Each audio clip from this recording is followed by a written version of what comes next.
ಮತ್ತು ಅನ್ಯಾಯವನ್ನು ವಿರೋಧಿಸುವ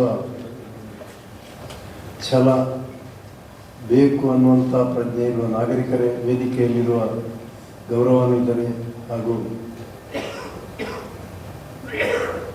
ಆತ್ಮೀಯರೇ, ಧರ್ಮಸ್ಥಳದಲ್ಲಿ ಏನೆಲ್ಲ ಆಗ್ತಾ ಇದೆ ಅನ್ನೋ ಬಗ್ಗೆ ಭೂಮಿ ಮತ್ತೊಂದು ಇನ್ನೊಂದೆಲ್ಲ ವಿವರವಾಗಿ ಹೇಳಿದರು. ಈಗಾಗಲೇ ಕಾನೂನು ಬಾಹಿರ ವಿಚಾರಗಳು, ಈ ಕಾನೂನು ಬಾಹಿರ ವಿಚಾರಗಳನ್ನು ನಾಗರಿಕ ಸೇವಾ ಟ್ರಸ್ಟ್ ಮಾತ್ರ ಯಾಕೆ ಪ್ರಶ್ನೆ ಮಾಡುತ್ತೆ, ಬಾಕಿಯವರು ಯಾಕೆ ಮಾಡೋದಿಲ್ಲ ಅನ್ನೋದಕ್ಕೆ ನಾನೊಂದಷ್ಟು ಉತ್ತರ ಕೊಡಬೇಕಾಗುತ್ತೆ. ನೋಡಿ, ಭೂ ಸುಧಾರಣಾ ಕಾನೂನು, ನಾನು ಆವಾಗ 10-15 ವರ್ಷದ ಹುಡುಗ ವಿದ್ಯಾರ್ಥಿ, SSLCಯಲ್ಲಿದ್ದೆ. ಬೆಳ್ತಂಗಡಿ ತಾಲೂಕಿನಲ್ಲಿ ಭೂ ಸುಧಾರಣಾ ಕಾನೂನು 60-70ರ ಕಾಲಘಟ್ಟದಲ್ಲಿ ಬಂದಾಗ ಗೇಣಿ ರೈತನಿಗೆ ಕೊಟ್ಟ ಗೇಣಿಗೆ ರಸೀದಿ ಕೊಡಬೇಕು. ಆ ಗೇಣಿ ರಸೀದಿ ಇದ್ದ ರೈತ ಅವನ ಹೆಸರನ್ನು ಹೋಗಿ ನೋಂದಾಯಿಸಿದರೆ ಅವನ ಹೆಸರಲ್ಲಿ ಪಹಣಿ ಪತ್ರ ಬರೀಬೇಕು ಅನ್ನುವಂಥ ಕಾಯ್ದೆ ಇತ್ತು. ಈ ಕಾಯ್ದೆಯ ಪ್ರಕಾರ 100ಕ್ಕೆ 60ರಷ್ಟು ರೈತರ ಹೆಸರಲ್ಲಿ ಪಹಣಿ ಪತ್ರವನ್ನು ಬರೆಸಿದವರು KV ರಾವ್ ಎಳಚಿತ್ತಾಯರು, ಅಲ್ಲಿಯ ರೈತ ಸಂಘದ ಅಖಿಲ ಭಾರತ ಕಿಸಾನ್ ಸಭಾದ ಮುಖಂಡರಾಗಿದ್ದಂಥ ಎಳಚಿತ್ತಾಯರು. ಅವರ ಈ ಕೃತ್ಯಕ್ಕೆ ಅವರಿಗೆ ಸಿಕ್ಕಿದ ಬಹುಮಾನ ಏನು ಅಂತ ಹೇಳಿದರೆ, 67ರಲ್ಲಿ ಒಂದು ದಿವಸ ಬೆಳಿಗ್ಗೆ 8 ಗಂಟೆಗೆ ಅವರಿಗೆ ಸ್ವಂತ ಜೀವನಕ್ಕೆ ಒಂದು ಚಪ್ಪಲಿ ಅಂಗಡಿ ಇತ್ತು. ಆ ಚಪ್ಪಲಿ ಅಂಗಡಿ ಹತ್ರ ಇದೇ ಮನುಷ್ಯ, ದೇವತಾ ಮನುಷ್ಯ, ಜೀಪ್ನಲ್ಲಿ ಬಂದು, ಲಾರಿಯಲ್ಲಿ ಒಂದಷ್ಟು ಜನರನ್ನು ಕರ್ಕೊಂಡು ಬಂದು ಪೆಟ್ರೋಲ್ ಎಲ್ಲ ತಗೊಂಡು ಬಂದು ಅವರು ಅಂಗಡಿಗೆ ಬಂದಿದ್ದಾರೆ. ಆವಾಗ ಈ ಒಂದು ಬಾಗಿಲುಗಳು, ಹಲಿಗೆ ಬಾಗಿಲುಗಳೆಲ್ಲ ಇತ್ತು. ಒಂದು ಬಾಗಿಲು ತೆಗೆದು ಅದನ್ನು ಆಚೆ ಬದಿಗಿಟ್ಟರು, ಮತ್ತೊಂದನ್ನು ಹಾಗೆ ತೆಗೆದು ಓಪನ್ ಮಾಡುವಂಥದ್ದು, ಅದಕ್ಕೆ ಒಂದು ರಾಡ್ ಸಿಕ್ಕಿಸಿ ಅದಕ್ಕೆ ಲಾಕ್ ಮಾಡುವಂಥದ್ದು. ಇಂಥ ಅಂಗಡಿ ಇದ್ದಂಥ ಅವರು ಒಂದು ಬಾಗಿಲನ್ನು ತೆಗೆದು ಬಹಿರ್ದೆಸೆಗೆ ಅಂತ ಎದುರು ಬಲ್ಲೆಯ ನಡುವೆ ಹೋಗಿ ಮೂತ್ರ ಮಾಡಲಿಕ್ಕೆ ಕೂತಿದ್ದಾರೆ. ಆವಾಗ ಈ ಗ್ಯಾಂಗ್ ಬಂದು ಅವರ ಅಂಗಡಿಯೊಳಗೆ ಪೆಟ್ರೋಲ್ ಡೀಸೆಲ್ ಎಲ್ಲ ಹಾಕಿ ಅವರ ಒಂದಷ್ಟು ಸಾಹಿತ್ಯಗಳು, ಅವರ ಅಂಗಡಿಯ ಚಪ್ಪಲಿಗಳು, ಮತ್ತೊಂದು ಇನ್ನೊಂದು ಎಲ್ಲವನ್ನು ಸುಟ್ಟಾಕಿದರು. ಇವರಲ್ಲಿ ಕೂತ್ಕೊಂಡು ಬಲ್ಲೆಯಲ್ಲಿ ಯಾರಿಗೂ ಕಾಣದ ಹಾಗೆ ಎಲ್ಲವನ್ನು ನೋಡ್ತಾ ಇದ್ದಾರೆ. ಇದು ಅವರ ಡೈರಿಯಲ್ಲಿದ್ದಂಥ ವಿಚಾರ, ಪ್ರತ್ಯಕ್ಷವಾಗಿ ಅವರು ನಮ್ಮ ಹತ್ರ ಹೇಳಿದಂಥ ವಿಚಾರ. ಇಷ್ಟು ಮಾತ್ರ ಅಲ್ಲ, ಈ ಬಗ್ಗೆ ಅವರು ಹೋಗಿ ಪೊಲೀಸ್ ಕಂಪ್ಲೇಂಟ್ ಕೊಟ್ಟರು. ವೀರೇಂದ್ರ ಹೆಗ್ಗಡೆ ಮತ್ತು ಗ್ಯಾಂಗಿನವರು ಬಂದು ನನಗೆ ಈ ರೀತಿ ಮಾಡಿದ್ದಾರೆ ಅಂತ ಕಂಪ್ಲೇಂಟ್ ತಗೊಳ್ಳಿಕ್ಕೆ ಪೊಲೀಸರು ತಯಾರಿಲ್ಲ. ಏನು ಮಾಡಬೇಕು ಅವರು? ಅದರ ನಂತರ ಹೀಗೆಲ್ಲ ಆಯಿತು ಅಂತೇಳಿ ರೈತರ ಸಹಾಯ ಮಾಡುವಂಥ ಕೆಲಸವನ್ನು ನಿಲ್ಲಿಸಲಿಲ್ಲ. ಅದರ ಬದಲಿಗೆ ನಮ್ಮಲ್ಲೆಲ್ಲ ಈ ಸಿಯಾಳ ಎಳನೀರು ಇದೆಯಲ್ಲ, ಅದನ್ನು ಕೆತ್ತು ಒಂದು ಬೀಸತ್ತಿ ಅಂತ ಹೇಳ್ತಾರೆ, ಚೂರಿ, ಒಂದಿಷ್ಟುದ್ದ ಕತ್ತಿ, ಆ ಕತ್ತಿಯನ್ನು ಯಾವಾಗಲೂ ಕಂಕುಳಲ್ಲಿ ಇಟ್ಕೊಂಡೇ ರೈತರ ಸಭೆಗೆ ಹೋಗ್ತಾ ಇದ್ರು. ಹಾಗಂತೇಳಿ ಒಂದೇ ಒಂದು ಮನುಷ್ಯನ ಮೇಲೆ ಗುಂಡಾಗಿರಿ ಮಾಡಿದವರು ಅಥವಾ ಚೂರಿ ಹಾಕಿದವರು ಎಳಿತಾ ಇರಲ್ಲ. ಯೋಚನೆ ಮಾಡಿ, ಎಂಥ ಗಂಭೀರ ಪರಿಸ್ಥಿತಿ. ಅದೇ ಎಳಚಿತ್ತಾರಿಗೆ ಇನ್ನೊಂದು 6 ತಿಂಗಳು 1 ವರ್ಷದೊಳಗೆ ಕೊಯ್ಯೂರು ಗ್ರಾಮದಲ್ಲಿ ಅವರ ಮೇಲೆ ಅಟ್ಯಾಕ್ ಆಯಿತು. ಈಗ ಆನೆ ಮಾವುತ ಸತ್ತಲ್ವಾ, ನಾರಾಯಣ ಮತ್ತು ಯಮುನಾ ಅನ್ನುವ ಇಬ್ಬರನ್ನು ಧರ್ಮಸ್ಥಳದಲ್ಲಿ 2013ರಲ್ಲಿ ಪದ್ಮಲತಾ ಸೌಜನ್ಯ ಕೊಲೆ ಆಗೋದಕ್ಕಿಂತ ಒಂದು 15 ದಿವಸ ಹಿಂದೆ ಅವರ ಕೊಲೆ ಆಗಿತ್ತು. ಆ ಜಾಗದಲ್ಲಿ ಅವರ ಮನೆ, ಅವರ ಹೆಸರಲ್ಲಿ ದಾಖಲೆ ಇರುವಂಥ ಮನೆ ಇರುವ ಜಾಗದಲ್ಲಿ ಈಗ ಅಯೋಧ್ಯೆ ಅಂತ ಹೇಳುವಂಥ ಒಂದು ಲಾಡ್ಜ್ ನಿಂತಿದೆ. ಅವರು ಈ ಕೊಲೆಗಾರರ ಬಗ್ಗೆ ನೇರವಾಗಿ ಅವರ ಹೆಂಡತಿ ಮಕ್ಕಳು ಕಂಪ್ಲೇಂಟ್ ಕೊಟ್ಟರು. ಇವತ್ತಿನವರೆಗೂ ಅದು ತನಿಖೆ ಆಗಿಲ್ಲ. ಇಲ್ಲಿದ್ದಾರೆ ದಿನೇಶ್ ಗಾಣಿಗರು, ಅವರು ಹೈಕೋರ್ಟಿಗೆ ಹೋಗಿ ಅದರ ಬಗ್ಗೆ ಇದು ಮಾಡಿ ದೂರು ಮಾಡಿ, ಈಗ ಏನೋ ದೂರು ದಾಖಲಿಸುವುದಕ್ಕೆ ಸಾಧ್ಯವಾಗುವ ಕೆಲವು ಪ್ರಕ್ರಿಯೆಗಳಷ್ಟೇ ನಡೀತಾ ಇದೆ ಹೊರತು 2013ರಲ್ಲಿ ಆದ ಕೊಲೆಗೆ ಇನ್ನೂ ಸಹ ದೂರು ದಾಖಲಾಗಿಲ್ಲ. ಹೀಗೆ ಮಾಡಿದರೆ ಜನಸಾಮಾನ್ಯರಿಗೆ ಇದರ ವಿರುದ್ಧ ದೂರು ಕೊಡಲಿಕ್ಕೆ ಧೈರ್ಯ ಬಂದೀತ? ಇನ್ನೂ ಒಂದು ವಿಚಾರ, ಅವರಾಗಿ ಹೇಳಿದಾಗೆ 1987ರಲ್ಲಿ ಪದ್ಮಲತಾ ಕೊಲೆ ಪ್ರಕರಣ ನಡೆಯಿತು. ಡಿಸೆಂಬರ್ ತಿಂಗಳಲ್ಲಿ 20ನೇ ತಾರೀಕಿಗೆ ಕಾಲೇಜಿನ ಕಾಂಪಿಟಿಷನ್ಗಳನ್ನೆಲ್ಲ ಮುಗಿಸಿಕೊಂಡು ಮನೆಗೆ ಬರ್ತಾ ಇದ್ದಂಥ ಪದ್ಮಲತಾ ಅನ್ನುವಂಥ ಹೆಣ್ಣು ಮಗಳನ್ನು, ಈ ಪದ್ಮಲತಾ ಬೇರೆ ಯಾರು ಅಲ್ಲ, ನಮ್ಮ ರೈತ ಸಂಘದ ಧರ್ಮಸ್ಥಳ ಗ್ರಾಮದ ಅಧ್ಯಕ್ಷರ ಮಗಳು, ಅವಳ ಸ್ವಂತ ತಂದೆಯ ತಂಗಿಯನ್ನು ತಂಗಿ ಹೇಳಿದ್ದು, ನೋಡಲ್ಲಿ ಪ್ರಿನ್ಸಿಪಾಲರು ಕರೀತಾರೆ ಅಂತ. ಪ್ರಿನ್ಸಿಪಾಲರ ಕಾರ್ ಪಕ್ಕದಲ್ಲಿ ನಿಂತ್ಕೊಂಡಿತ್ತು. ಆ ಹೆಣ್ಣುಮಗಳು ಪ್ರಿನ್ಸಿಪಾಲರ ಕಾರ್ನ ಹತ್ರ ಹೋದಾಗ ಅವಳನ್ನು ಎಳೆದು ಕಾರ್ನೊಳಗೆ ಹಾಕಿ, ಇದೇ ದೊಡ್ಡ ಮನುಷ್ಯರ ತಮ್ಮ ಮತ್ತು ಪ್ರಿನ್ಸಿಪಾಲರು ಎಳ್ಕೊಂಡು ಹೋದವರು ಫೆಬ್ರವರಿ 16ನೇ ತಾರೀಕಿಗೆ ಕೊಳೆತ ಸ್ಥಿತಿಯಲ್ಲಿ, ಕೈಕಾಲು ಕಟ್ಟಿ ಹಾಕಿದ ಸ್ಥಿತಿಯಲ್ಲಿ ಆಕೆಯ ಶವ ಸಿಕ್ಕಿತು. ಪೊಲೀಸ್ ಕಂಪ್ಲೇಂಟ್ ಕೊಡ್ಲಿಕ್ಕೆ ಹೋದಾಗ ಪೊಲೀಸರು ಕಂಪ್ಲೇಂಟ್ ತಗೊಳ್ಳಿಕ್ಕೆ ತಯಾರಿಲ್ಲ.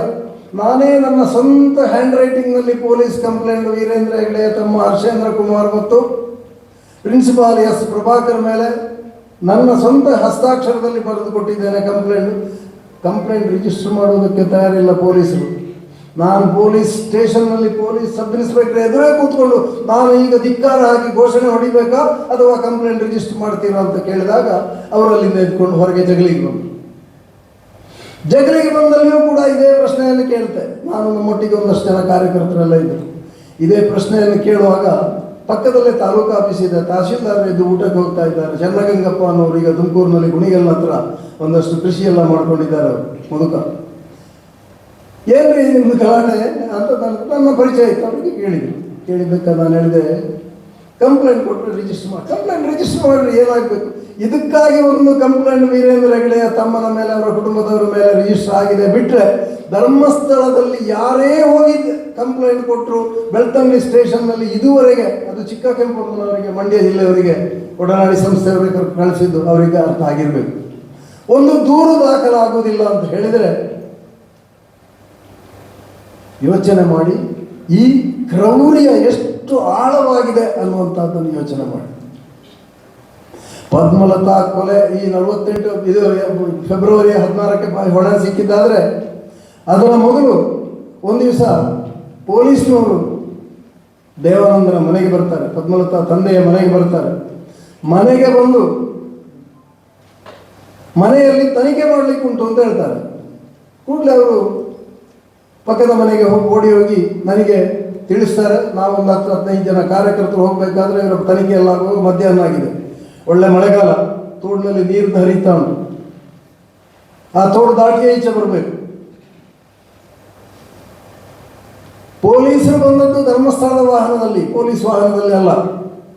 ನಮಗೆ ಕೂಡಲೇ ಸಂಶಯ ಆಯಿತು, ಇದು ಈ ದೇವಾನಂದರನ್ನೇ ಅಪರಾಧಿ ಮಾಡುವುದಕ್ಕೆ ಬೇಕಾಗಿ ಇವರು ಈ ಕತೆ ಕಟ್ಟಿ ಇಲ್ಲಿ ತನಿಖೆ ಮಾಡ್ತಾ ಇರೋದು ಅಂತ. ಈ ತನಿಖೆಯಲ್ಲಿ ಏನು ಸಿಕ್ಕಿತು ವರದಿ ಕೊಡದಿದ್ರೆ ನಿಮ್ಮನ್ನು ಹೋಗ್ಲಿಕ್ಕೆ ಬಿಡೋದಿಲ್ಲ ಅಂತ ಹೇಳಿ ಅವರು ಬಂದದ್ದು ಖಾಸಗಿ ವಾಹನ ಆದ್ದರಿಂದ ಅದರ ಗಾಳಿ ತೆಗಿಲಿಕ್ಕೆ ಅವರ ವಾಹನದಲ್ಲಿ ಹೋಗದ ಹಾಗೆ ಮಾಡುವುದಕ್ಕೆ ನಾವು ಹೋದಾಗ ಕೊನೆಗೆ ಏನೂ ಸಿಗಲಿಲ್ಲ ಅನ್ನುವಂಥ ನಿಲ್ಲು ರಿಪೋರ್ಟ್ ಕೊಟ್ಟು ಹೋದ್ರು. ಯೋಚನೆ ಮಾಡಿ ಅಲ್ಲಿಯ ಕ್ರೌರ್ಯ. ಕಾರಣ ಏನು ಅಂದರೆ, ದೇವಾನಂದರ ಮನೆಯ ಹಿಂಬದಿಯಲ್ಲಿ 10-17 ಜನ ಮಲೆಕುಡಿಯ ಜನಾಂಗದವರು, ದಲಿತರು, ಸರ್ಕಾರಿ ಭೂಮಿಯಲ್ಲಿ ಕೃಷಿ ಮಾಡಿ ರಬ್ಬರು, ಆಮೇಲೆ ಕರಿಮೆಣಸು, ಬೇರೆ ಬೇರೆ ಕೃಷಿ ಎಲ್ಲ ಮಾಡಿಕೊಂಡು ಬದುಕ್ತಾ ಇದ್ದಾರೆ. ಅವರ ಭೂಮಿಯನ್ನೆಲ್ಲ ಬಲಾತ್ಕಾರವಾಗಿ ಸ್ವಾಧೀನ ಮಾಡಿ ಧರ್ಮಸ್ಥಳಕ್ಕೆ ಸೇರಿಸಿಕೊಳ್ಳುವುದಕ್ಕೆ 17 ಕುಟುಂಬಗಳನ್ನು ಒಕ್ಕಲೆಬ್ಬಿಸಿದ್ರು. ಆಮೇಲೆ ಮಾಡಿದಂಥ ಪ್ರಯತ್ನ ಒಂದು. ಇನ್ನೊಂದು, ಧರ್ಮಸ್ಥಳ ಗ್ರಾಮದಲ್ಲಿ ಇಂಥ ಯಾರೆಲ್ಲ ಸರ್ಕಾರಿ ಭೂಮಿಯಲ್ಲಿ ಕೃಷಿ ಮಾಡಿದ್ದಾರೆ ಅವರನ್ನೆಲ್ಲ ಒಟ್ಟು ಮಾಡಿ ನಾವು ಅಕ್ರಮ ಸಕ್ರಮದಲ್ಲಿ ಅವರಿಗೆ ಆ ಭೂಮಿಯನ್ನು ಕೊಡಬೇಕು ಅನ್ನುವಂಥ ಚಳವಳಿ ಇಡೀ ಬೆಳ್ತಂಗಡಿ ತಾಲೂಕಿನಲ್ಲಿ ಸಂಘಟಿಸಿದಾಗ ಆ ಒಂದು ಚಳವಳಿಯ ಭಾಗವಾಗಿ ಸಕ್ರಿಯವಾಗಿ ಕೆಲಸ ಮಾಡಿದವರು ದೇವಾನಂದರು. ಇಂಥ ಒಂದು ಕ್ರೌರ್ಯಕ್ಕೆ ನಮಗೆ ಒಂದಷ್ಟು ಜಿಲ್ಲಾ ಪಂಚಾಯತ್ ಚುನಾವಣೆಯಲ್ಲಿ ನಮಗೆ ಧರ್ಮಸ್ಥಳ ಗ್ರಾಮದಲ್ಲಿ ಒಳ್ಳೆ ಓಟು ಬಂದದ್ರಿಂದ ನಾವು ಧರ್ಮಸ್ಥಳದಲ್ಲಿ 12ರಲ್ಲಿ 6 ಪಂಚಾಯತ್ ಸ್ಥಾನಕ್ಕೆ ನಿಂತಾಗ, ನಾವೇನು ಬಹುಮತ ಸ್ಥಾನಕ್ಕಾಗಿ ನಿಲ್ಲಿಲ್ಲ, ಪಂಚಾಯತ್ನಲ್ಲಿ ನಮ್ಮ ಪ್ರಾತಿನಿಧ್ಯ ಇರಲಿ ಅಂತ ನಿಂತದ್ದಕ್ಕೆ ಧರ್ಮಸ್ಥಳದಲ್ಲಿ ಪಂಚಾಯತಿಗೆ ನಿಲ್ಲಬೇಕಾದ್ರೆ ವೀರೇಂದ್ರ ಹೆಗ್ಡೆಯ ಕಾಲಿಡಿದು ಬರಬೇಕು. ಹಾಗಿದ್ರೆ ಮಾತ್ರ ಪಂಚಾಯತ್ನಲ್ಲಿ ನಿಲ್ಲುವುದಕ್ಕೆ ಅವಕಾಶ, ನಿಲ್ಲಬಾರದು. ನನ್ನ ಮನೆಗೆ 6-7 ಜನ ಧರ್ಮಸ್ಥಳ ವೀರೇಂದ್ರ ಹೆಗ್ಡೆಯ ಸ್ಟಾಫ್ನವರು ಬಂದಿದ್ದಾರೆ, ಹಿಂದೆ ತಗೊಳ್ಬೇಕು ಅಂತ ಹೇಳಿದ್ದೆ. ಸಾಧ್ಯವೇ ಇಲ್ಲ ಅಂತ ಹೇಳಿದ್ರೆ ನಮ್ಮ ಪಾರ್ಟಿ ತೀರ್ಮಾನ. ನಾನು ಮಾರ್ಕ್ಸ್ವಾದಿ ಕಮ್ಯುನಿಸ್ಟ್ ಪಕ್ಷದ ತಾಲೂಕು ಕಾರ್ಯದರ್ಶಿಯಾಗಿದ್ದೆ. ಸಾಧ್ಯವೇ ಇಲ್ಲ ಅಂತ ಹೇಳಿ ನಾವು ನಿರಾಕರಿಸಿ ಅಲ್ಲಿ ನಾವು ಒಳ್ಳೆ ಓಟ್ ತೆಗೆದಿದ್ದೇವೆ. 7-8 ಓಟ್ನಿಂದ ನಾವು ಈ ಎಲ್ಲ 6 ಸ್ಥಾನಗಳನ್ನು ಕಳ್ಕೊಂಡದ್ದು. ಇದು ಧರ್ಮಸ್ಥಳದಲ್ಲಿ.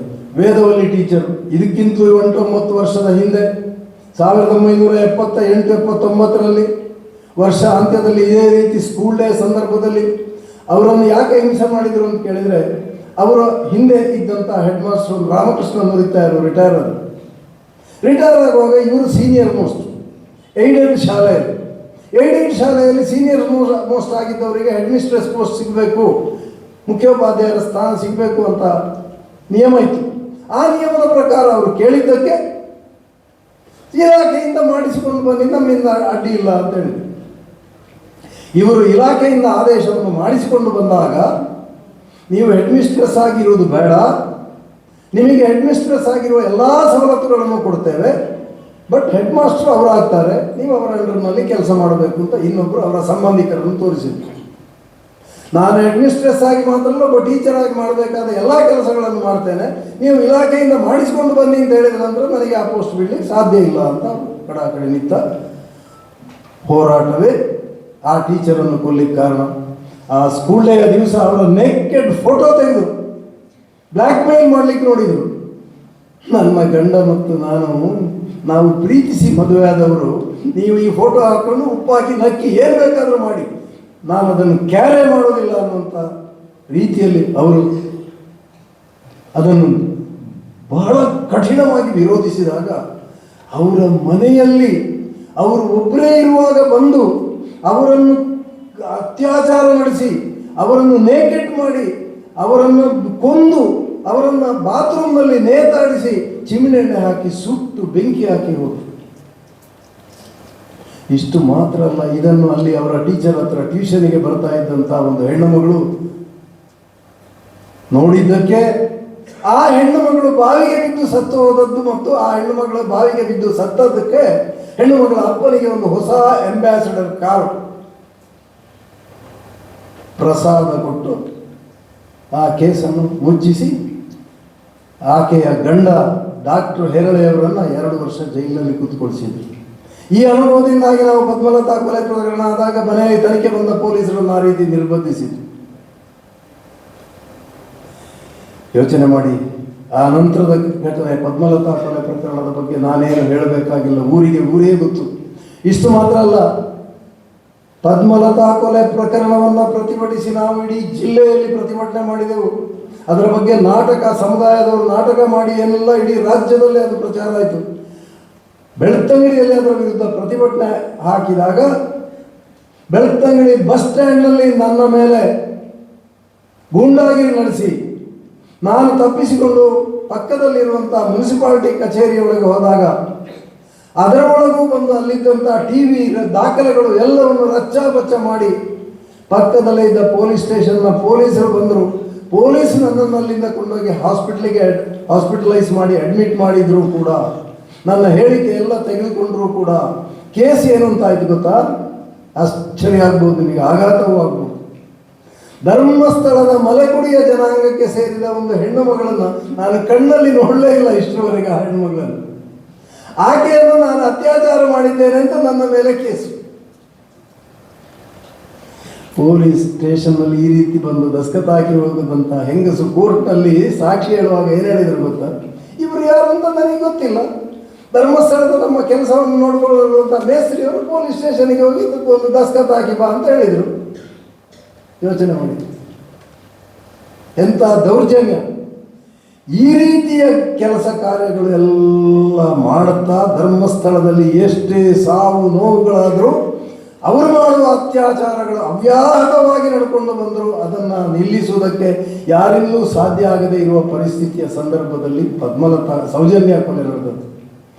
ಸೌಜನ್ಯ ಕೊಲೆಯಲ್ಲಿ ಮುಂದೆ ಬಂದಂಥ ಮಹೇಶ್ ಶೆಟ್ಟಿ ತಿಮರೋಡಿಯವರು ಎಲ್ಲರಿಗಿಂತ ಅವರಿಗೆ ಸ್ವಲ್ಪ ವಿಶೇಷ ಸ್ಥಾನಮಾನ. ಯಾಕೆ ಅಂತ ಹೇಳಿದರೆ, ಅವರು ಬಂದ ನಂತರ ಅವರಿಗೆ ಇಷ್ಟರವರೆಗೆ ಇಂಥ ಒಂದು ದೌರ್ಜನ್ಯ ಮಾಡಲಿಕ್ಕೆ ಸಾಧ್ಯ ಆಗಲಿಲ್ಲ, ಯಾರ ಮೇಲೆಯೂ ಗೂಂಡಾಗಿರಿ ಮಾಡಲಿಕ್ಕೆ ಸಾಧ್ಯ ಆಗಲಿಲ್ಲ. ಪತ್ರಕರ್ತರು ನೋಡಿ ಇಲ್ಲಿದ್ದಾರೆ, ಅಜಯ್ ಅಂಚನ್, ಇದನ್ನೆಲ್ಲ ವರದಿ ಮಾಡುವವರು ಅಲ್ಲಿ ಅಗಿಯುವಾಗ ಎಲ್ಲ ಅವರ ಮೇಲೆ ನನಗೆ ಫೋನ್ ಮಾಡಿ ಹೇಳ್ತಾರೆ ಅವರು ಮರುದಿವಸ, ಕೃಷ್ಣಮೂರ್ತಿಯವರೇ 87ರಲ್ಲಿ ನಿಮ್ಮ ಮೇಲೆ ಆದದ್ದು ಇವತ್ತು ನನ್ನ ಮೇಲೆ ಆಯಿತು, 87ರಿಂದ ಇವತ್ತಿಗೂ ಒಂದಿಷ್ಟು ಬದಲಾವಣೆ ಆಗಿಲ್ವಾ? ಈ ಹುಡುಗರ ಮೇಲೆ ಗೂಂಡಾಗಿರಿ, 3 ಜನ ಪತ್ರಕರ್ತರ ಮೇಲೆ ಧರ್ಮಸ್ಥಳದಲ್ಲಿ ಗೂಂಡಾಗಿರಿ ಮಾಡಿದರು. ಯಾವುದಕ್ಕೂ ಯಾರು ಹೆದರಲಿಲ್ಲ. ಈಗ ಮೊನ್ನೆ 4-6 ದಿವಸಗಳ ಹಿಂದೆ ಇದೇ ಸೌಜನ್ಯನ ಮನೆಯವರ ವಠಾರದಲ್ಲಿರುವಂತಹ ಒಂದು ಭೂತಸ್ಥಾನದ ಕಾರ್ಯಕ್ರಮ ಆಗುವಾಗ ಅಲ್ಲಿಗೆ ದೌರ್ಜನ್ಯ ಮಾಡೋದಕ್ಕೆ ಒಂದಷ್ಟು ಜನ ಬಂದರು. ಆದರೆ ಜನ ಎಲ್ಲರಲ್ಲಿ ಒಟ್ಟಾಗಿ ಸುತ್ತಮುತ್ತಲಿನವರು ನಿಂತಾಗ ಅವರಿಗೆ ಗೂಂಡಾಗಿರಿ ಮಾಡಲಿಕ್ಕೆ ಆಗದೆ ಹಿಂದೆ ಹೋಗ್ತಾ ಇದ್ದಾರೆ. ಇದು ಮೊನ್ನೆ 2012ರಿಂದ ಈಚೆಗೆ ಇಂತಹ ಗೂಂಡಾಗಿರಿ ಮಾಡಲಿಕ್ಕೆ ಆಗದೆ ಇರುವಾಗ ಹೊಸ ಘೋಷಣೆ ಶುರುವಾಯಿತು, ಷಡ್ಯಂತ್ರ. ಮೊದಲು ಇತ್ತು ಅವರು ಕಮ್ಯುನಿಸ್ಟರು, ಅವರು ದೇವಸ್ಥಾನಕ್ಕೆ ವಿರೋಧ. ಪದ್ಮಲತಾಳನ್ನು ಕೊಲೆ ಮಾಡಿದ್ದು ತಪ್ಪು, ಅದು ಕೊಲೆಗಾರರನ್ನು ಪತ್ತೆ ಹಚ್ಚಿ ಅಂತ ನಾವು ಕೇಳಿದರೆ ಅದು ಧರ್ಮಸ್ಥಳ ದೇವಸ್ಥಾನದ ವಿರುದ್ಧ ಹೇಳಿದಾಗ ಆಯ್ತಾ? ಇದೆಲ್ಲ ಅಲ್ಲಿನ ಬೆಳವಣಿಗೆಗಳು.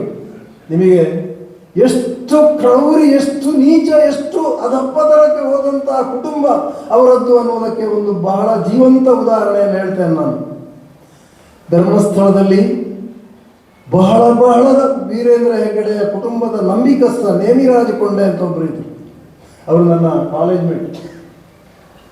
ಈ ನೇಮಿರಾಜ ಕೊಂಡೆಯವರನ್ನ ಅವರ BSc ವಿದ್ಯಾಭ್ಯಾಸ ಮುಗಿದ ಕೂಡಲೇ ಧರ್ಮಸ್ಥಳ ದೇವಸ್ಥಾನದ ಉಗ್ರಾಣಗಳ ಯಾವುದು ಕುಂದುಕೊರತೆ ಉಂಟು ಅದನ್ನೆಲ್ಲ ಬೇಕಾದ ಕೂಡಲೇ ಮರುದಿವಸ ಸಪ್ಲೈ ಮಾಡಲಿಕ್ಕೆ ಮತ್ತು ಏನು ಅದು ದುರ್ವ್ಯವಹಾರ ಆಗದ ಹಾಗೆ ನೋಡಿಕೊಳ್ಳುವಂತಹ ಒಬ್ಬ ಅಧಿಕಾರಿಯಾಗಿ ಅವರು ನೇಮಿಸಿದ್ರು.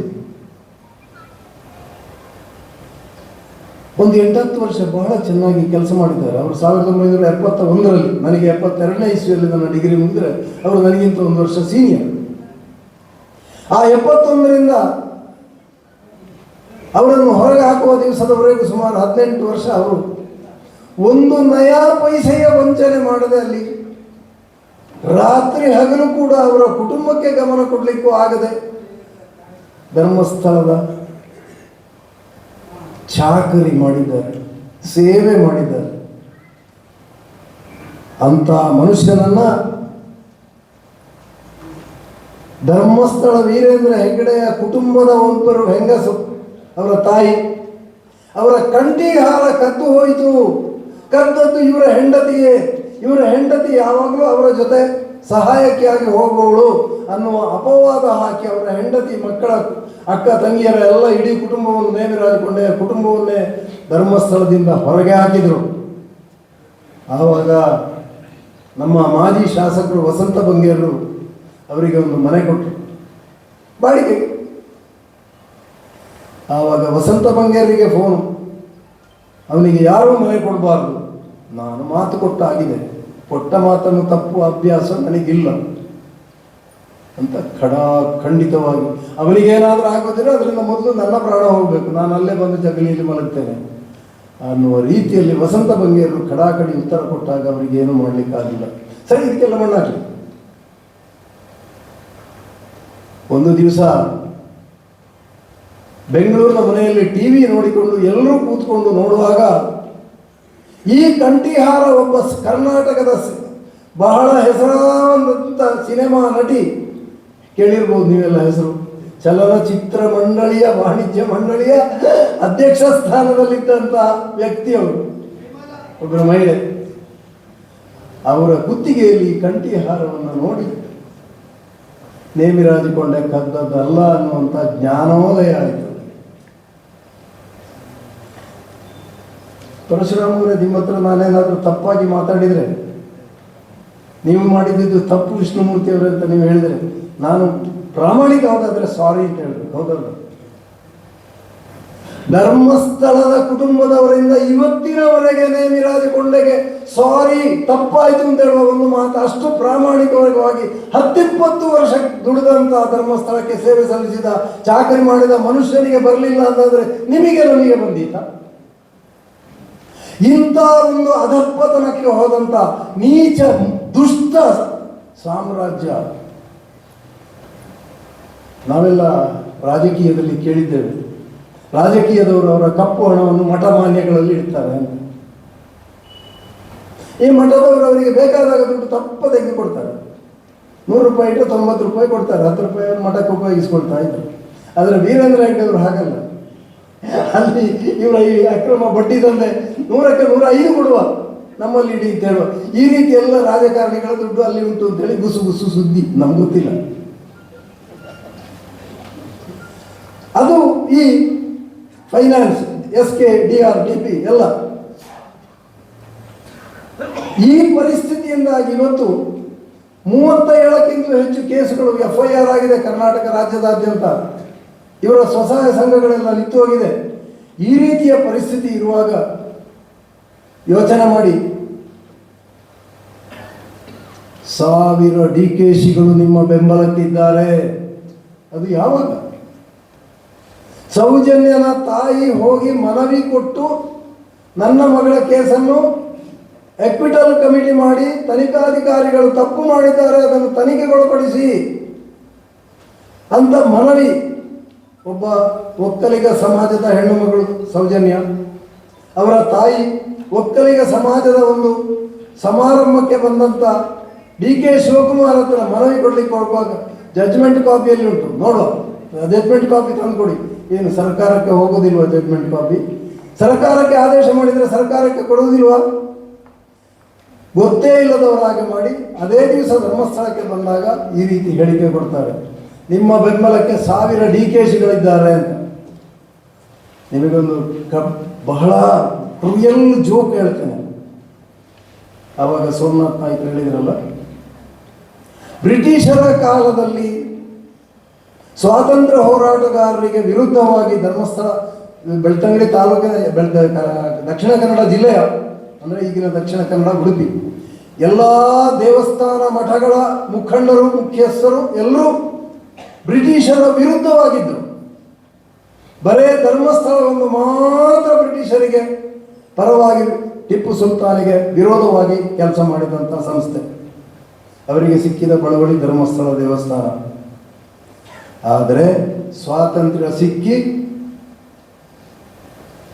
ಬೆಳ್ತಂಗಡಿಯ 52ರಲ್ಲಿ ಚುನಾವಣೆ ನಡೆದಾಗ ಪ್ರಥಮ ಶಾಸಕರು ವೀರೇಂದ್ರ ಹೆಗ್ಡೆಯ ಅಪ್ಪ ರತ್ನವರ್ಮ ಹೆಗ್ಡೆಯವರು. ಕಾಂಗ್ರೆಸ್ನವರ ದುರವಸ್ಥೆ ನೋಡಿದ್ರಲ್ಲ, ಇವರಿಗೆ ಬೇರೆ ಜನ ಸಿಕ್ಕಲಿಲ್ಲ.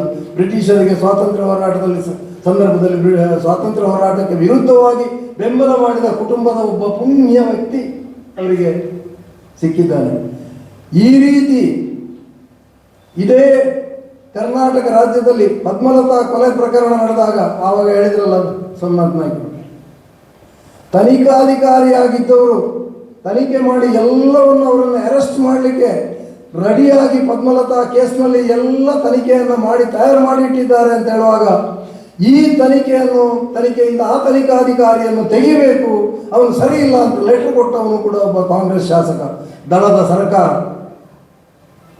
ನಮ್ಮ ಪುತ್ತೂರಿನ ವಿನಯ್ ಕುಮಾರ್ ಸೊರಕೆ ಅನ್ನುವಂಥ ಶಾಸಕರು ಆಮೇಲೆ ಪಾರ್ಲಿಮೆಂಟ್ ಎಲೆಕ್ಷನ್ಗೂ ನಿಂತಿದ್ದರು. ಅವರು ಲೆಟರ್ ಕೊಡ್ತಾರೆ, ಜನತಾದಳದ ಸರ್ಕಾರ ಅವರನ್ನು ವಿಡ್ರಾ ಮಾಡಿ ಮತ್ತೊಬ್ಬ ಯಾರಿಗೊಬ್ಬನಿಗೆ ತನಿಖೆಗೆ ಕೊಟ್ಟು ಅವ ಸಿ ರಿಪೋರ್ಟ್ ಕೊಡ್ತಾನೆ, ಪತ್ತೆ ಹಚ್ಚಲಾಗದ ಕೇಸು ಅಂತ. ಇಂಥ ಕೆಲಸಗಳು ಸರ್ಕಾರದಿಂದ DK ಶಿವಕುಮಾರನಿಂದ ಹೊಸದಲ್ಲ.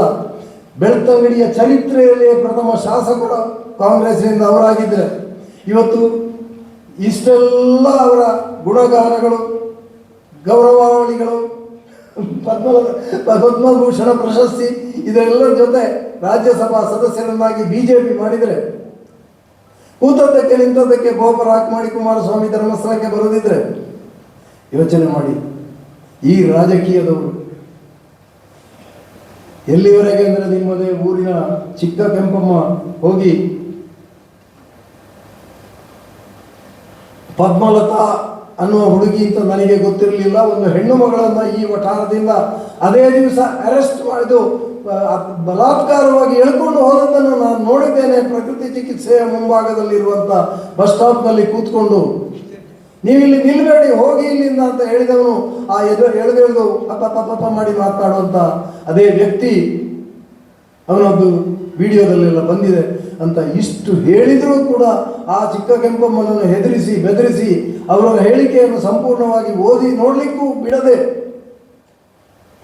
ಸಿಗ್ನೇಚರ್ ತೆಕ್ಕೊಂಡು ಅವರಿಗೆ ಸರಿ ಆಹಾರವನ್ನು ಕೊಡದೆ ಅಲ್ಲಿಂದ ಕಳಿಸಿ ಅವರು ಸ್ಟ್ಯಾನ್ಲಿಯವರ ಮುಖಾಂತರ ಮಹಿಳಾ ಆಯೋಗದ ಅಧ್ಯಕ್ಷರ ಹತ್ರ ಹೋಗಿ ದೂರು ಕೊಟ್ಟು, ಮುಖ್ಯಮಂತ್ರಿಯವರಿಗೂ ದೂರು ಕೊಟ್ಟು ಬಂದಂಥ ವಿಚಾರ ಇಷ್ಟಾದರೂ ಈಗ ಅವರ ಮೇಲೆ ಕ್ರಮ ಇಲ್ಲ. ಈ ಕೇಸನ್ನು ಮುಳುಗಿಸಿ ಹಾಕಿದ ಯೋಗೀಶ್ ಕುಮಾರ್ CODಗೆ ಪ್ರಮೋಷನ್ ಆಗಿ ಇನ್ಸ್ಪೆಕ್ಟರ್ ಆಗಿದ್ದಾನೆ. ಈ ರೀತಿ ಇವರಿಗೆ ಪ್ರಮೋಷನ್ ಕೊಡುವಂಥ ಅಧಿಕಾರಿಗಳು, ಈ ಎಲ್ಲ ಕ್ರೌರ್ಯ ಇದು ಖಂಡಿತವಾಗಿ ಸರ್ಕಾರದ ಕಡೆಯಿಂದ, ನಾವು ಸಂವಿಧಾನಕ್ಕೆ ವಿರೋಧ ಅಲ್ಲ, ಕಾನೂನಿಗೆ ವಿರೋಧ ಅಲ್ಲ, ಆದರೆ ಕಾನೂನು ಈ ಕೆಲಸವನ್ನು ಮಾಡದೇ ಇರುವಾಗ ಏನಾದರೂ ಬಿಡಲಿಕ್ಕಿಲ್ಲ ಅನ್ನುವಂಥದ್ದನ್ನಕ್ಕೆ ಜನ ತಯಾರಾಗಬೇಕಾದ ಅನಿವಾರ್ಯತೆ ಇದೆ. ಎಲ್ಲ ರೀತಿಯ ಹೋರಾಟಕ್ಕೂ ಜನರು ತಯಾರಾಗಬೇಕಾಗಿದೆ. ಅದಕ್ಕೆ ಅಂಥ ಜಾಗೃತಿಯನ್ನು ಮೂಡಿಸುವುದಕ್ಕೆ ನೀವು ಒಬ್ಬೊಬ್ಬರು ಒಂದೊಂದು ಗ್ರಾಮದಲ್ಲಿ ಈ ಕೆಲಸವನ್ನು ಮಾಡಿದರು. ಮೈಸೂರು ಜಿಲ್ಲೆಯೇ ಬೆಳಕಾದೀತು, ಇಂಥ ಸತ್ಯಗಳು ಬಯಲಾದೀತು. ಆ ಕೆಲಸವನ್ನು ನೀವೆಲ್ಲ ಮಾಡ್ತೀರಿ, ಮಾಡಬೇಕು ಅಂತ ನಿಮ್ಮಲ್ಲಿ ಪ್ರಾರ್ಥಿಸಿಕೊಂಡು ನನ್ನ ಮಾತನ್ನು ಅದು ಮಾಡಿದರೆ ನಾನಿಲ್ಲಿ ಬಂದು 4 ಮಾತಾಡಿದ್ದಕ್ಕೆ ಸಾರ್ಥಕ.